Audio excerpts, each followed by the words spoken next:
Bueno, perfecto. Nos decías, Matías. Sí, bueno, estamos ante un momento histórico porque no siempre se da la posibilidad de reformar normas tan importantes como es, en este caso, la ley de contrato de trabajo, que data de 1974.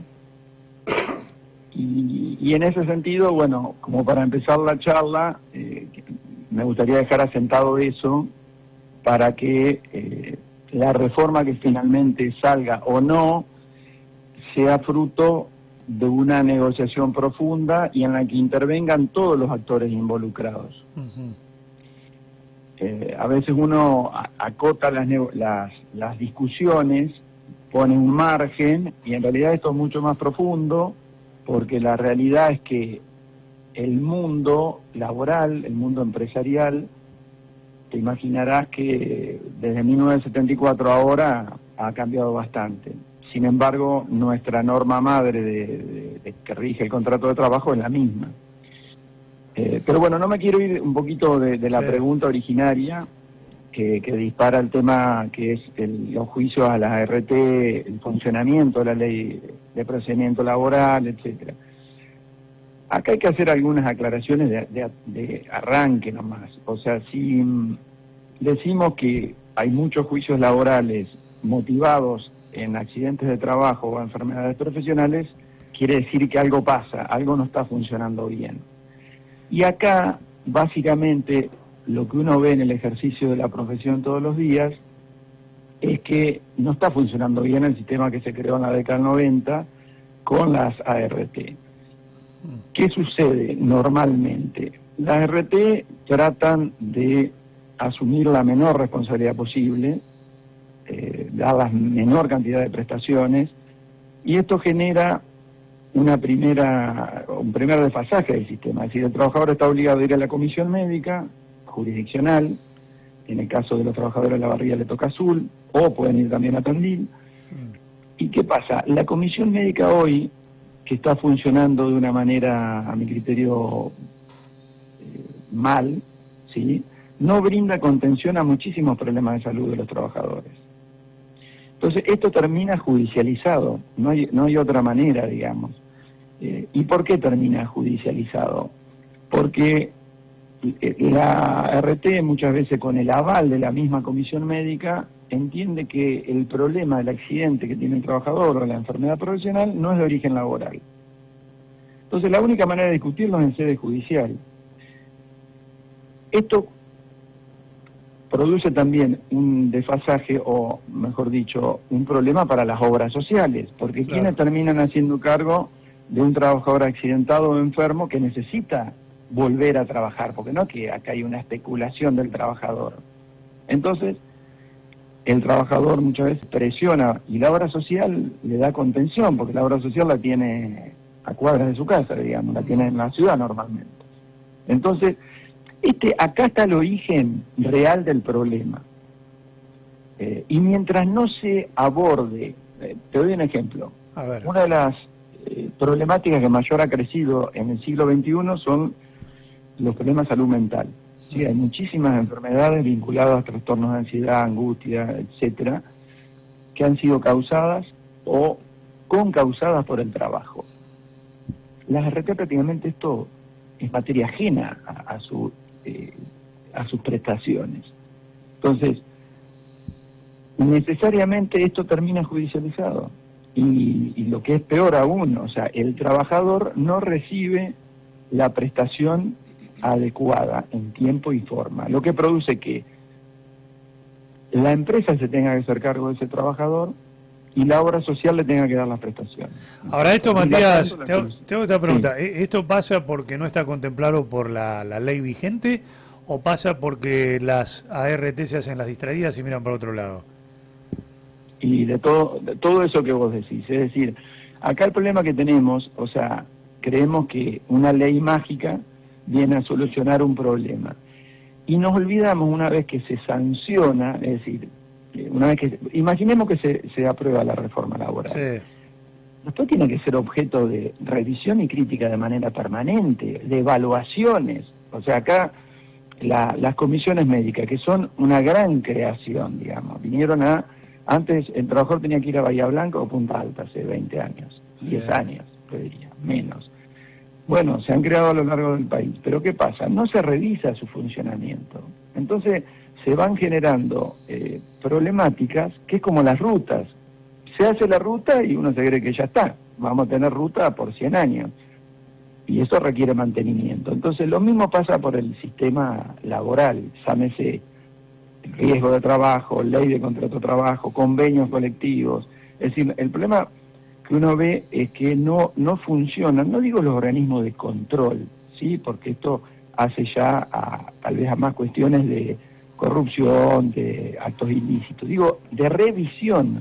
O sea, no se revisa cómo está funcionando el sistema. Entonces no hay una BTV de la comisión médica, por decirlo gráficamente, ¿no es cierto? Nosotros al auto una vez por año hay que llevarlo. Sí. Acá se creó un sistema y empieza a oscilar, ¿no es cierto? O sea, las RT cuando tuvieron que pagar lo que correspondía, empezaron a presionar y a tratar de evitar ese pago. Te doy un ejemplo concreto y lo va a entender la audiencia. Muchas veces pasa que un trabajador necesita una cirugía.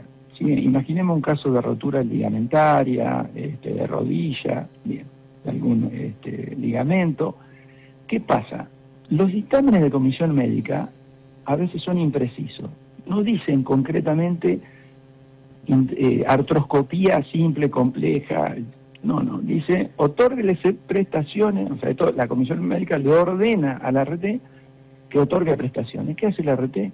Muy livianamente lo manda a hacer kinesiología. ¿Sí? O sea, le da una prestación médica, que es una consulta con un médico, y el trabajador tiene que volver. Y esto es... Nosotros tenemos casos de este tipo, en donde el trabajador ha ido a 4 o 5 veces a comisión médica, no lo han operado, se ha terminado judicializando.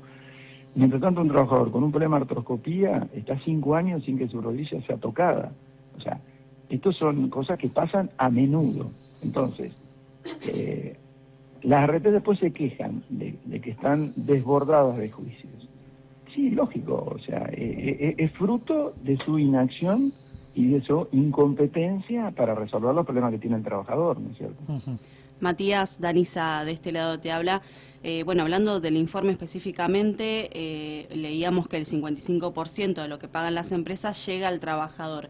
El restante 45%, que sería de la intermediación judicial, ¿a qué va destinado específicamente? Sí, bueno, ahí vamos a aclararlo de la siguiente manera. En los juicios, por imperio de la ley en el caso de la provincia de Buenos Aires, la 14967, que regula nuestra profesión y que fija los aranceles, se establece cuáles son los honorarios de los abogados intervinientes en los pleitos. No es que, a ver, la presentación del informe que estamos comentando aborda como que en realidad el trabajador solo recibe el 55% de lo que le corresponde. No es así. O sea, el trabajador, por imperio de una sentencia judicial firme, donde el Tribunal de Trabajo interviniente le dice, bueno, imaginemos, bueno, demos una que se cayó recién, Galeno RT, tiene que pagar 100.000 pesos al trabajador. Bien, es 100.000 pesos más las costas judiciales. O sea, en realidad no es que el trabajador ve reducida su indemnización. El trabajador cobra el 100%. Bien. Sí puede pasar, eso de acuerdo al arreglo que tenga con su abogado, que el abogado le cobre un porcentaje de lo que establezca la sentencia judicial, que puede ser del 5, 10, 15, 20%. Todo esto está establecido y está regulado y es algo lícito. Está establecido en la ley de ejercicio profesional que permite estos acuerdos. Pero una aclaración más. Uh-huh. En el sistema de la ley de riesgo de trabajo, o sea, la ley 24.557, que ha sido reformada numerosas veces, ya establece que las RT no pagan prácticamente honorarios, solamente le fija un tope, que es cuando actúan en comisión médica, de un 10%, ¿sí? De lo que el trabajador no cobre, sino de lo que se determine al trabajador. O sea, el trabajador cobra 100.000 pesos, la RT le tiene que pagar 10.000 pesos más al trabajador. Entonces, me parece que están en ese sentido desviando la conversación, ¿sí? Acá lo que se tiene que debatir, ¿sí? Y se tiene que, de alguna manera, poner en el centro del tapete es por qué está lleno de juicios contra la ART.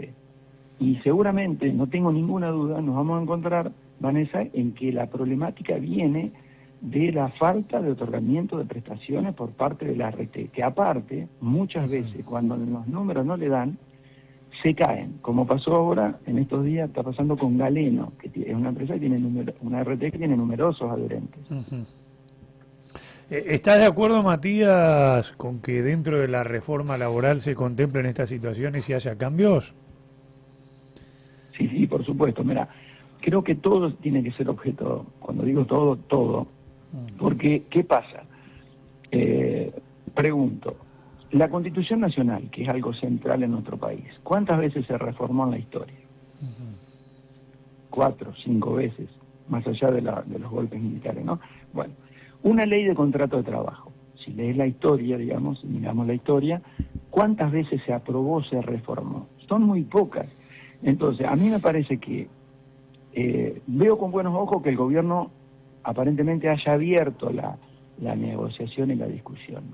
Lo que me parece que todavía falta agregar más invitados al almuerzo, digamos. ¿Por qué? Porque tienen que estar, ejemplo, ¿quiénes van a interpretar la ley de modernización laboral? Los jueces.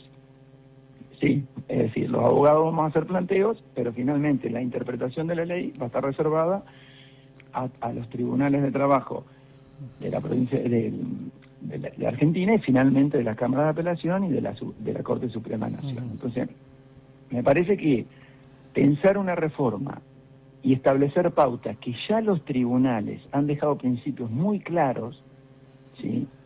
Es, como dirían en el campo, gastar la pólvora en chimango, porque ¿qué pasa? La ley después va a ser objeto de confrontación constitucional, y esto va a generar juicios, más inconstitucionalidades. O sea, yo desde que ejerzo la profesión, el mundo del derecho al trabajo siempre ha estado envuelto en esta problemática de inconstitucionalidades, que han reformado de hecho las leyes laborales. O sea, las leyes laborales no es solamente lo que le dice la ley de contrato de trabajo, sino es lo que dicen los jueces, que es una ley para las partes, que eso se va hoy más que nunca con toda la digitalización y universalización de la información, llega enseguida. Entonces, hoy hay un planteo, imaginemos el 245, que quieren establecer el fondo de cese laboral por convenio colectivo, ¿sí? O cualquier otro artículo, el artículo 2, que habla sobre quiénes son sujetos del derecho del trabajo y quiénes no. Bien, donde haya un planteo sobre un tema específico que sea sensible, bueno, van a llover los pedidos de inconstitucionalidad. ¿Y la ley qué va a pasar? Que ya pasó en este gobierno con, si ustedes recuerdan, ni bien mi ley saca el decreto 70/23 y la ley bases, establecen una reforma al derecho del trabajo, que es establecer la figura de los trabajadores independientes y sus colaboradores. O sea, esto que es novedoso, que es de alguna manera, entre comillas, disruptivo, fue reglamentado inclusive. Prácticamente los empresarios no lo han usado. ¿Por qué? Porque deja abiertas algunas cuestiones que los empresarios tienen temor que se judicialice y terminen, en vez de saliéndoles más barato, saliéndoles mucho más caro. Por último, Matías, y no te vamos a sacar más tiempo, ya que hablaste de los empresarios, ¿está instalado dentro del empresariado como una especie de mantra esto de la industria del juicio? No solo respecto de las RT, sino también del tema de las indemnizaciones. ¿Por qué se habla tanto de una industria del juicio? A ver, como en todos los lugares, digamos, comunes, siempre hay excesos. Hoy tenemos una problemática en la provincia de Buenos Aires concretamente, que es, y te contesto de esta manera, digamos, sí, que es ejemplificativa. Sí, esto puede existir en algunos juicios en los cuales un empresario ha sido condenado de una manera exorbitante. Te doy un ejemplo. Hoy el punto de discusión en la provincia de Buenos Aires, que no está resuelto de manera definitiva, es la aplicación de un famoso caso Barrios, que es del ámbito civil, pero que lleva, según el periodo, a las indemnizaciones a cifras realmente desproporcionadas. Esto es porque se aplica actualización monetaria. ¿Sí? Esto, Gabriel, no sé si está en la mesa. Sí, está acá, Gabriel. Sí. Está escuchando. Sí, va a entender, ¿no es cierto?, que esto, que durante años estuvo suspendido por imperio de la ley de convertibilidad, o sea, la ley de convertibilidad del gobierno de Menem, había prohibido la indexación, ¿no es cierto? Bueno, esto a partir del fallo Barrio y algunos fallos similares, se permite, o sea, se declara inconstitucionalidad de esa ley de convertibilidad y se aplica actualización. ¿Qué significa esto? Que se aplican índices como correctivos, como son los de los alquileres, que de la manera que se aplican, llevan a indemnizaciones, te doy un ejemplo, de 10, 12 millones de pesos, ¿sí?, a 2022, a casi 300 millones de pesos en 2025. ¿Escucharon, no? Sí, una locura. Esto es eso solamente capital, interés de actualización monetaria. A eso hay que sumarse las costas. Claro. O sea, ese es un tema, por eso cuando digo, y sobre eso no vamos a hablar sobre la actualización monetaria, ¿qué vamos a tener en cuenta? Porque, a ver, el 245, yo creo que esta ley le falta contenido, mis profesores dirían lo siguiente, le falta contenido científico. ¿Por qué? Porque el tema del artículo 245, que es el que prevé las indemnizaciones por despido, tiene una falla de origen, que es que toma en cuenta el sueldo al momento del despido, o el mejor sueldo al momento del despido. Entonces, en un país con un contexto inflacionario ya permanente, ¿no? O sea, desde antes que nosotros vengamos a este mundo, ya había inflación en el país. ¿Qué pasa? Ese salario histórico genera muchos problemas de aplicación práctica, y esto no se aborda en la ley. ¿Por qué? Porque en vez de haberle dado la palabra en estos aspectos a, no sé, a un Grisolía, que es un juez laboral referente, un profesor de facultad, por dar un ejemplo, ¿no? Bueno, sí. El caso Fernández Madrid, que nos dejó hace unos días, que histórico profesor de la UBA, ¿no? Que componía la sala del derecho, una de las salas de la Cámara del Trabajo en Capital con Capón Filas y Recalde en una época, Capón Filas y Rafageli, que era un colega de acá de Necochea. Entonces, ¿qué pasa? La hacen por ahí, y ojo, con todo respeto lo digo, colegas que recién empiezan en la profesión, que están por ahí con una militancia política, pero que de derecho laboral no entienden, claro. ¿No es cierto? Porque hay que verlo en la proyección a la reforma, decir, che, pero esto va a llegar al Tribunal de Trabajo. Uh-huh. ¿Cómo se va a entender con todo lo que viene diciendo el Tribunal, la Corte, etcétera, desde hace 40 años? No olvidándonos que en nuestro país los convenios de la OIT tienen prácticamente rango constitucional, o sea, una reforma laboral no puede ir en contra de lo que dice el convenio 87, 98, por ejemplo, de libertad sindical, etcétera, etcétera, que merecería otra charla, Mario. Sí. Pero esto, ¡pum!, llega al tribunal, ¿y qué van a decir?